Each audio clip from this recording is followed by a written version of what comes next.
Hey everybody, welcome to this Inventor HSM quick tip, boring on a lathe. For this example, I'm going to go up to the view and I'm going to set my view to a half section inside of Inventor. I'm going to go down and select the XY plane from within my part. This will help me see things inside of my part a little better. Now I'll click back over on the Cam tab. First thing I'm going to do is create a drill operation to clear out material inside of the area where I need to get my boring bar.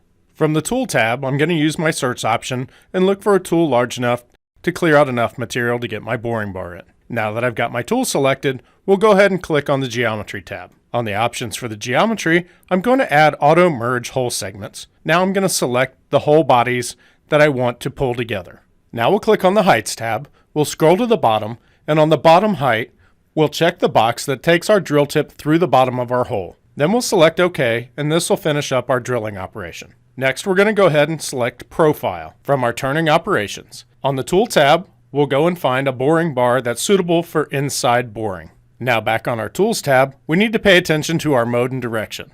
We're going to switch our mode from Outside Profile to Inside Profile. With this selection made, let's click on our Geometry tab now. We'll change the selection of our front to the Model Front. And for our back geometry, we're going to hit the selection drop down, and then we'll choose the edge of our first operational face. This will confine our machining area to just the first face within the part. Now let's click on our Heights tab and adjust our height planes. For the inner radius, I'm going to use an offset that represents the radius of the drill that we use to clear. Since we're working on an ID profile, our clearance and our retract need to be opposite of each other as they would be on the outside of a part. In this case, I'm going to set my retract to be my inner radius with a negative 100 thousandths retract offset. Then on my clearance, I'll set it to be set to retract with a clearance offset of a negative 100 thousandths also. Now if we select OK, we can go out and highlight our toolpaths to preview what the actual geometry is going to look like. I'm going to right click and simulate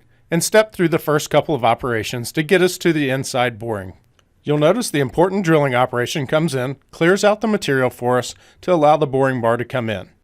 Then as the boring operation takes place, it steps away the material till it gets to our final ID dimension. I hope this tip helps you. Thanks for watching, and look for more tips to come.